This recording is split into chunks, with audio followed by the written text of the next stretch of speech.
Promise me you'll stay. Promise me I'm not going anywhere. You're minor, please.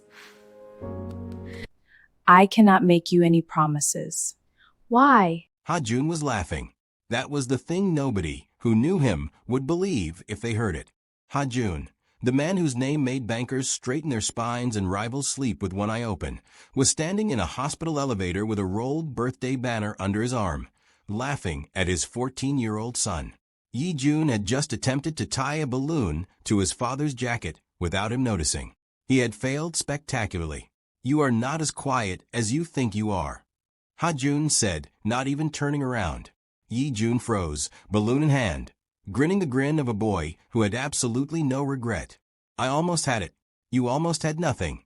Hajun straightened his jacket. Where is your brother?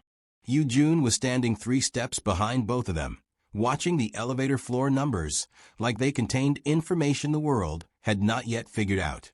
He had been quiet since the lobby, quieter than usual. Yi-jun was saying something. Yi-jun. Hajun said, I'm here. Yi-jun said, without looking up. Yi-jun glanced at his twin, then at his father. He said nothing, which was itself unusual enough that Hajun noticed it. The elevator opened on the 4th floor. Hajun stepped out first, banner under his arm, the Maybach key pressing against his chest from his inner jacket pocket. He had planned this carefully. Dianna's birthday. A surprise. Siwoo had coordinated with Si-jun to get her out of the operating theater by noon. Noon had passed an hour ago. Hajun was not yet worried. Dianna was always late when surgery ran long. He was used to waiting for her. All of them were. He turned the corner toward the private wing and stopped. The corridor was empty except for one person. Si-jun was standing outside room 412 with his arms crossed and an expression on his face that Hajun had never seen there before. Not grief. Not fear, exactly. Something between the two. The look of a person standing outside a room where something irreversible is happening. Hajun's laugh died. Where's my wife? He asked. Si-jun opened his mouth, closed it. Sir, he said carefully. Perhaps you should. Where is my wife? Si-jun stepped aside from the door. Inside room 412, nobody had moved for 4 minutes. Siwoo knew this because she had been staring at the clock on the wall the way a drowning person stares at the surface, not because it helped, but because she needed something to fix her eyes on that was not her father's face. Hak-kun lay against the hospital pillow looking older than he had ever looked. Not because of the surgery, because of the weight of what he had just said, settling visibly on his body like something physical. Dianna stood at the window with her back to both of them. She was still holding her clipboard. She had not said a word in 4 minutes. Dianna. Siwoo's voice came out smaller than she intended. Say something, please. Dianna turned around slowly. Her face was composed the way a surgical field is composed, everything controlled, everything in its place, because if one thing slips the whole thing bleeds. I need to ask you something, Dianna said. She looked at Siwoo directly. That day in the orphanage, when you sat down next to me, did you know? No, Siwoo said immediately.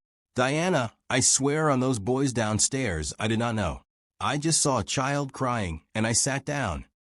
Dianna held her gaze for a long moment, searching. Then she nodded slowly, the way she nodded when she had reviewed all available information and reached a conclusion. Okay, Dianna said. Okay. Siwoo stood up. That is all you are going to say? I don't know what else there is to say right now. Diana's voice stayed even. I am still finding the edges of this. Siwoo crossed the room in 3 steps and took Diana's face in both hands the way she had done since Dianna was 6 years old and the world had been too much. Look at me, Siwoo said. Dianna looked. Whatever this means, whatever shape this takes, you are my daughter. That was true before today, and it is still true right now. Do you understand me? Diana's composure cracked. Just at the edges. Just enough. You're my sister, Dianna said. The word came out like something she had never expected to hold in her mouth. Siwoo made a sound that was not quite a laugh, and not quite a sob. Yes, she said. I am your sister. She pulled Dianna into her arms.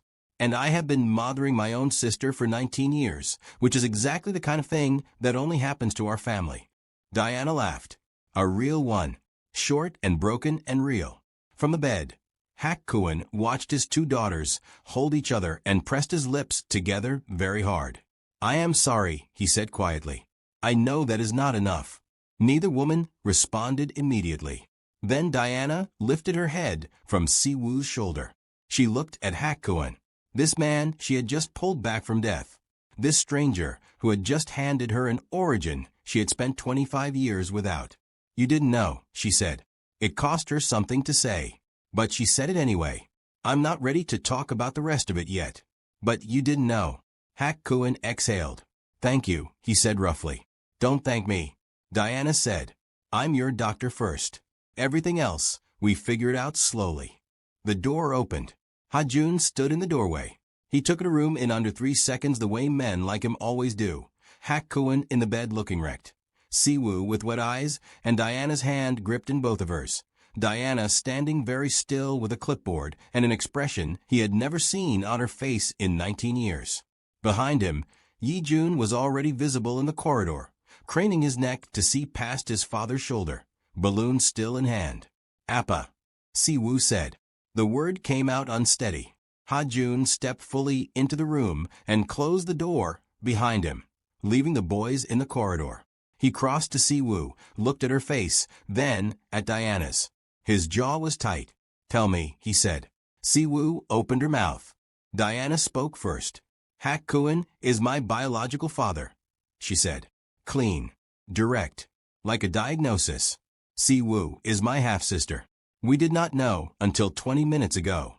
The room held its breath. Hajun looked at Dianna for a long time.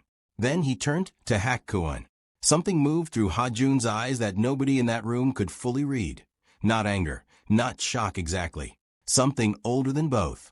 The look of a man recalculating something he thought he had already calculated completely. You did not know she existed. Hajun said to Hajun. It was not a question. No. Hajun said. Hajun was quiet for what felt like a very long time. Then he set the birthday banner down on the chair beside the door, carefully, and he walked to Dianna and stood in front of her the way he had stood in front of her when she was 6 years old and Siwoo brought her home, and he had looked down at this small girl who looked straight back at him without flinching. He looked at her the same way now. You are still mine, he said. Low and absolute. You understand? Before I knew anything about this room, you were mine. That has not moved. Dianna stared at him. And the 6-year-old girl who had watched a door close 19 years ago and made herself stop crying because there was no one left to hear it. That girl finally, quietly, came undone. She did not fall apart dramatically. She simply pressed her hand over her mouth and her shoulders dropped and her eyes filled, and she stood there in her scrubs on her birthday and cried without sound. Hajun put his hand on top of her, head the way he had done exactly twice in 19 years. Once when she passed her medical boards, and once when a patient she had fought for did not survive. Siwoo wrapped both arms around Dianna from behind. In the corridor, completely unaware of what was dismantling itself on the other side of that door, Hajun was trying to convince Hajun to help him tape the birthday banner to the wall. It'll cheer her up, Hajun said, peeling tape with his teeth. Something's wrong, Hajun said. He hadn't moved from where he stood. His eyes were on the closed door. You always think something's wrong. And I'm always right, Hajun said quietly. Hajun stopped peeling tape. He looked at his brother, then at the door. The balloon in his hand bobbed gently in the corridor air. If this story already has you feeling things you were not expecting, you're not alone. Drop a comment below and tell me, did you see this coming or did it hit you out of nowhere? Stay right here. Hajun knocked first. Not Hajun, who had been pressing his ear against the door for the last 3 minutes, and had a balloon string wrapped twice around his wrist. Hajun, who had been standing quietly against the opposite wall, walked forward and knocked twice. Firm. Measured. We can hear you breathing out there. Hajun's voice came through the door. Hajun straightened immediately. I was just... He looked at Hajun. He can't actually hear me breathing. He absolutely can. Hajun said, and pushed the door open. They stepped in together the way they always entered rooms. Yi-jun first, loud and present, filling space before he even spoke. Yi-jun a half step behind, already reading every face before anyone noticed he was doing it. Yi-jun got 3 steps in and stopped. The birthday banner was still rolled under his arm. The balloon floated above his head, absurd and cheerful against the weight of the room. He looked at his mother's face, at Diana's face, at his grandfather in the hospital bed, looking like a man who had just confessed something enormous. The grin he had been wearing since the lobby dissolved. What happened? Yi-jun asked. His voice came out younger than 14. Is Harabiaji okay? Did something go wrong with the surgery? The surgery was successful, Diana said. She had pulled herself back together the way she always did, not by pretending the moment had not happened, but by deciding what came next. Her eyes were still slightly red. She was not hiding it. Your grandfather is stable. Yi-jun looked around the room again, trying to triangulate. Then why does everyone look like Yi-jun? Hajun said. Yi-jun closed his mouth. Yi-jun had not said a word since they walked in. He was standing slightly apart from his brother, and his eyes had moved from face to face, and then settled on Diana and stayed there, watching her the way he watched things he was trying to understand from the inside out. Nuna, Yi-jun said quietly. Diana looked at him. Are you okay? The question was so simple, so direct. The way Yi-jun always asked things, without armor, without preamble, just the truth of what he wanted to know laid flat on the table. Diana looked at this boy she had held as an infant. This 14-year-old who was already almost her height and who sent her voice notes about Camus when she was stressed, and who had never once in his life asked her a question he did not actually want the answer to. I found out something today, Diana said. Something big, and I'm still figuring out how to hold it. Yi-jun nodded. Okay, he said, not pushing, just receiving. Yi-jun, who had the emotional patience of a lit firecracker, looked between them. Can someone please just tell me what the something is? I'm standing here with a balloon, and I feel insane. Si-woo almost smiled. Come sit down, she said. Both of you. They sat. Yi-jun on the edge of the small sofa, balloon string still around his wrist. Yi-jun beside him, hands loose in his lap, watching. Si-woo looked at Hajun. Hajun gave her nothing back, not permission, not refusal. He left it entirely to her, which was itself a kind of answer. Si-woo turned to her sons. You know that Diana grew up without her parents. Si-woo began. Yes, Yi-jun said. Her mum passed when she was 6. She was in the orphanage. That's where you met her. Yes, Si-woo said. What we did not know, what none of us knew until today, is that Diana's father is also someone we know. The room was very still. Yi-jun's eyebrows pulled together slowly, the way clouds gather before someone registers it's about to rain. What do you mean, someone we know? Si-woo glanced at Hakkun, then back at her sons. Harabiaji, she said simply. 3 seconds of complete silence. Then Yi-jun stood up. The balloon lurched upward with him. What? Yi-jun. Harabiaji is Nuna's. That means Nuna is your. Yi-jun spun to Diana. Yuriyama's sister? Half-sister. Diana said. Yes. Yi-jun sat back down. Stood up again. Sat down. Yi-jun. Hajun said, with a particular quiet that meant sit down and stay there. Yi-jun sat down and stayed there. But his mouth was open and his eyes were doing rapid calculations that his brain was visibly struggling to complete. Yi-jun had not moved, had not reacted in any large, visible way. He was looking at Diana with an expression that was not shock. It was something closer to recognition. Like a word he had always almost known had just been pronounced correctly for the first time. So she was always family, Yi-jun said. Not a question. She was always family. Si-woo confirmed. Her voice was soft, but her eyes were bright. Yi-jun nodded slowly. Something settled in his face. Then nothing has changed, he said. We just know more now. Yi-jun turned to his twin. How are you this calm right now? How are you this loud right now? Because this is enormous, Yi-jun. This is not a small thing. Nuna is, this means we're her. Yi-jun stopped. He looked at Dianna with something new in his face. The comedy was still there, underneath, but something else was sitting on top of it. Something careful and warm and slightly undone. "We've been calling you Nuna our whole lives," he said. "And you actually are." Dianna looked at him. Something in her chest moved. "You have been driving me insane your whole lives," she said. "That also remains true." Hajun laughed. A real one. Loud enough to break something open in the room. And then, because he was 14 and impulsive and had never once in his life thought before moving, he crossed the room and grabbed Dianna in a hug that was more collision than embrace. "You're stuck with us forever now," he said into her shoulder. "Officially. Like legally-ish. You can't leave." Dianna put her arms around him. Her eyes closed. "I was never leaving," she said quietly. Hajun stood. He walked to Dianna, with none of his brother's noise. He stopped in front of her, looked at her for a moment, and then pressed his forehead to her shoulder the way he had done since he was small, when the world was too much and words were not enough. Dianna pressed her cheek against the top of his head, and the four of them, mother, doctor, and two boys who had grown up loving a woman they had just discovered was theirs in more ways than they knew, stood in a cluster in the middle of a hospital room that smelled of antiseptic and held something far more complex than medicine. Hajun watched from his bed. Hajun watched from the door.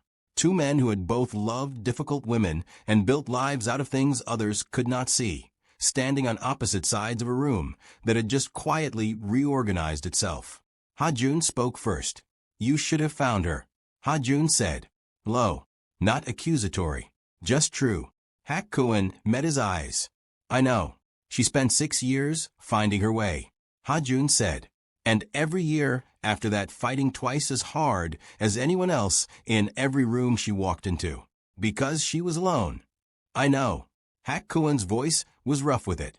"I am not telling you this to wound you," Hajun said. "I am telling you because you should understand what she built without you, so that whatever you offer her now, you offer it with that knowledge. You do not get to arrive at the finish line and take credit for the race." Siwoo looked at her husband. She had married a dangerous man who kept his warmth behind 3 locked doors and handed out the key to almost no one. In 19 years, she had watched him give that key, slowly and without announcement, to exactly one person outside their family, Dianna. Hajun held Hajun's gaze. "You love her," he said. It was not an accusation either. It was the observation of a father recognizing something in another man. "She is my daughter," Hajun said. Final as a door closing. Hajun looked down at his hands. Old hands. Hands that had built things and broken things, and let go of things they should have held. "Then she has been luckier than I deserved," he said. The honesty of it landed quietly. Hajun said nothing more. There was nothing more required. Dianna had heard all of it. She had ears trained by years of operating theaters where everything mattered. Every sound, every shift, everything said and unsaid. She had heard Hajun defend her the way he always defended her, without softness, without performance, just the bare and immovable fact of it. She did not turn around. She kept her arms around the boys and her eyes on the middle distance, and she let herself feel the full, complicated weight of this day. Her birthday, 25 years old. A father she had just saved on a table. A sister she had been loving for 19 years under a different name. 2 boys who had crashed into her life at 11 years old and never stopped crashing into her since. And a man by the door who had looked at a 6-year-old girl and said she can stay, and meant it so completely that nothing, not blood, not revelation, not the reshuffling of every family line in this room, had moved it even slightly. Hajun pulled back first. He looked at the balloon still bobbing from his wrist. He looked at the rolled birthday banner on the chair. "So," he said, with the particular energy of someone who has processed a significant emotional event and is now ready to move forward at speed, "are we still doing the birthday thing? Or?" Hajun. Multiple voices. Simultaneously. "I'm just asking." "We are still doing the birthday thing," Siwoo said, in a tone that meant because we are a family and families mark things. She looked at Dianna. "Later. When we are all home. Together." Dianna looked at Siwoo, her sister. The word was still new in her mouth. still finding its shape. Together. Dianna agreed. Hajun sat back down beside his grandfather's bed. He looked at Hajun with a straightforward assessment of a boy who had grown up watching his father read People. Harabiaji, he said. Did you love her?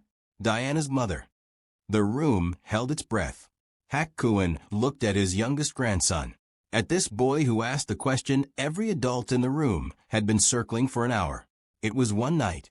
Hajun said carefully. But she was remarkable. She was studying biochemistry. She wanted to go back to Nigeria and build something. She had this way of talking about the future like it was already real. He paused. I was a foolish young man who did not know what to do with a woman like that. So I did nothing, and I have had to live with that. Hajun considered this. Dianna is like that too, he said. She talks about her patients like they're already going to be okay before the surgery, while she's still preparing, like the outcome is already decided. Hajun looked at Dianna. Dianna, who had her mother's eyes and her father's stubbornness and a family that was stranger and more layered and more real than any blood arrangement could have produced on its own. Yes, Hajun said softly. She is exactly like that. This family just changed shape, and none of them are the same on the other side of this room. If this story is living in your chest right now, comment below and tell me what you want to see next. Does Dianna let Hajun in? What happens when the world finds out who she really is? Like, subscribe, and stay close. Part 3 is coming, and Hajun has a secret about Hajun that nobody in that room is ready for.